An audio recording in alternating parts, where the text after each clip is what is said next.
ನಮಸ್ತೆ. ಸರೋಜ ಶ್ರೀ ಶಿವಶಕ್ತಿ ಯೋಗ ಕೇಂದ್ರ, ಬಿನ್ನಿ ಲೇಔಟ್, ಅತ್ತಿಗುಪ್ಪೆ, ಬೆಂಗಳೂರು. ಸರಳ ವ್ಯಾಯಾಮದಲ್ಲಿ ಎಫೆಕ್ಟಿವ್ ಆಗಿ ಇದನ್ನು ಆಸನ ತೋರಿಸ್ತೀನಿ. ಆಸನಕ್ಕಿಂತ ಇದೊಂದು ವ್ಯಾಯಾಮ ಅಂದರೆ ಯೋಗಾಸನಕ್ಕೆ ಶುರು ಮಾಡೋಕ್ಕೆ ಮುಂಚೆ ನಾವು ಇದನ್ನೆಲ್ಲ ಸೂರ್ಯ ನಮಸ್ಕಾರ ಮಾಡೋಕ್ಕೆ ಮುಂಚೆ ಕೆಲವು ಸರಳ ವ್ಯಾಯಾಮ ಮಾಡ್ತೀವಿ. ಆಸನಗಿನ್ನ ಇದು ಎಫೆಕ್ಟಿವ್ ಆಗಿರುತ್ತೆ. ಸರಳ ವ್ಯಾಯಾಮ ಸರಿಯಾದ ರೀತಿಯಲ್ಲಿ ಮಾಡಿದಾಗ ತೋರಿಸ್ತೀನಿ ನೋಡಿ. ಕಾಲು ದೂರ ಇಟ್ಕೊಳ್ಳಿ. ಮೊದಲು ನೋಡಿ ಸಮಸ್ಥಿತಿನಲ್ಲಿ ನಿಂತಿದ್ದೀನಿ. ಯಾವುದೇ ಮಾಡಬೇಕಂದ್ರೆ ಮುಂಚೆ ಸಮಸ್ಥಿತಿನಲ್ಲಿ ನಿಂತ್ಕೋಬೇಕು. ಕಾಲುಗಳೆಲ್ಲ ನೇರ ಇಟ್ಕೊಂಡು ನಿಂತ್ಕೊಂಡಾದ್ಮೇಲೆ ಕಾಲು ನೋಡಿ ಇಷ್ಟು ದೂರ ಇಟ್ಕೊಂಡಿದ್ದೀನಿ. ನಮ್ಮ ಹೈಟಿಗೆ ನೋಡಿಕೊಂಡು ಕಾಲು ದೂರ. ಇದು ನೋಡಿ ಹೊರ ಅಂಚು ಔಟ್ ಎಡ್ಜಸ್ ಯಾವಾಗಲೂ ಒತ್ತಬೇಕು. ಇದು ಬೆರಳೆಲ್ಲ ಈ ಥರ ಇರಬಾರ್ದು. ಈ ಥರ ಇಟ್ಕೊಂಡಾಗ ಇದು ಕಾಲು ಫೋಲ್ಡ್ ಆಗ್ತಾ ಇರುತ್ತೆ, ಮಂಡಿಗಳು. ಈ ಥರ ತೊಗೊಂಡು ನಾವು ಒತ್ತಿದಾಗ ಎಲ್ಲ ಬೆರಳುಗಳು ಮತ್ತು ಪಾದದ ಹೊರ ಅಂಚು ಹೀಲ್ ಒತ್ತಿದಾಗ ಕಾಲು ಸ್ಟ್ರೈಟ್ ಆಗುತ್ತೆ. ಈಗ ಇಟ್ಕೊಂಡು ನೋಡಿ ಪೂರ್ತಿ ಹಿಂಗೆ ಟರ್ನ್ ಮಾಡಿ ಇಮ್ಮಡಿ ತನಕ ತೊಗೋಬೇಕು ಕೈಗಳಿಗೆ. ಇಲ್ಲಿಂದ ಸ್ಟ್ರೆಚ್ ಆಗುತ್ತೆ ನೋಡಿ, ಎಕ್ಸ್ಟ್ರಾ ಫ್ಯಾಟ್ ಕರಗುತ್ತೆ ಈ ಕೈಗಳು.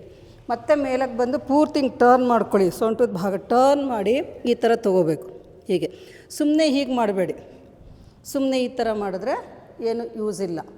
ಗೊತ್ತಾಯ್ತಾ ನಿಮಗೆ? ಕರೆಕ್ಟಾಗಿ ಉಪಯೋಗ ಆಗಬೇಕು, ಎಕ್ಸ್ಟ್ರಾ ಫ್ಯಾಟ್ ಕರಗಬೇಕು, ಹೆಲ್ತಿಯಾಗಿರಬೇಕು ಅಂತಂದರೆ, ನೀವು ಆರೋಗ್ಯವಾಗಿರಬೇಕು ಅಂದರೆ ನೋಡಿ ಪೂರ್ತಿ ಮೇಲಕ್ಕೆ ಬಂದು ಹಿಂಗೆ ಟರ್ನ್ ಮಾಡಿ ಕೈ ಹಿಂಗೆ ಕೆಳಗೆ ತೊಗೋಬೇಕು.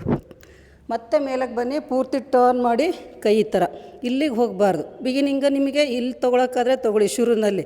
ಇಲ್ಲಿ ತೊಗೊಳಕ್ಕೆ ಕಷ್ಟ ಆಗುತ್ತೆ. ಇಷ್ಟೇ ಮಾಡಿ. ಹಾಗೆ ಅಭ್ಯಾಸ ಮಾಡ್ತಾ ಮಾಡ್ತಾ ಇಲ್ಲಿವರೆಗೂ ತೊಗೊಳ್ಳಿ. ಎಷ್ಟು ನೀವು ಟ್ವಿಸ್ಟ್ ಮಾಡಿ ಹೀಲ್ ತನಕ ತೊಗೊಳ್ತೀರೋ ಅಷ್ಟು ಚೆನ್ನಾಗಿ ಟ್ವಿಸ್ಟ್ ಆಗುತ್ತೆ ನೋಡಿ. ಹಿಪ್ಪು ಮಸಲ್ಸಿಂದನೂ ಪೃಷ್ಠದ ಮಾಂಸಖಂಡಗಳೆಲ್ಲ ಸ್ಟ್ರೆಚ್ ಆಗುತ್ತೆ ನೋಡಿ. ಹೀಗೆ ಬ್ರೀದ್ ಇನ್, ಬ್ರೀದ್ ಔಟ್. ಉಸಿರು ತೊಗೊಳ್ತಾ ಮೇಲಕ್ಕೆ ಬನ್ನಿ, ಉಸಿರು ಬಿಡ್ತಾ ಇನ್ನೊಂದು ಕಡೆಗೆ ಹೀಗೆ ಈ ಥರ ಪೂರ್ತಿ ಹಿಂಗೆ ಟರ್ನ್ ಮಾಡಿ ಕೈ ಎಳ್ಕೊಳ್ಳಿ. ನಾನು ಈಸಿಯಾಗೆ ತೋರಿಸ್ತಾ ಇದ್ದೀನಿ. ನಿಮ್ಗೆ ಎಷ್ಟಾದಷ್ಟು ಟರ್ನ್ ಮಾಡಿ ಹೋಗಿ ಬೆನ್ನೋವು ಕಡಿಮೆ ಆಗುತ್ತೆ, ಎಕ್ಸ್ಟ್ರಾ ಫ್ಯಾಟು ಕಡಿಮೆ ಆಗುತ್ತೆ. ಇದನ್ನೆಲ್ಲರೂ ಉಪಯೋಗ ಪಡ್ಕೊಳ್ಳಿ. ಇದು ಸರಳ ವ್ಯಾಯಾಮನೇ, ಆದರೆ ತುಂಬ ಲಾಭ ಇದೆ ಇದು ಮಾಡೋದ್ರಿಂದ. ಬೇರೆಯವ್ರಿಗೂ ಶೇರ್ ಮಾಡಿ, ಎಲ್ಲರೂ ಉಪಯೋಗ ಪಡ್ಕೊಳ್ಳಿ ಇದ್ರದ್ದು. ಮತ್ತು ಯೂಟ್ಯೂಬ್ ಚಾನಲ್ ನೋಡಿ. ನಿಮಗೇನಾದರೂ ಹೇಳಬೇಕು ಅನ್ಸಿದ್ರೆ ಕಮೆಂಟ್ಸ್ ಹಾಕಿ. ನೆಕ್ಸ್ಟ್ ವಿಡಿಯೋದಲ್ಲಿ ಆ ರೀತಿ ಮಾಡ್ತೀನಿ, ನಾನು ಸಜೆಷನ್ ಕೊಡ್ತೀನಿ ಏನು ಮಾಡಬೇಕು ಅಂತೇಳಿ.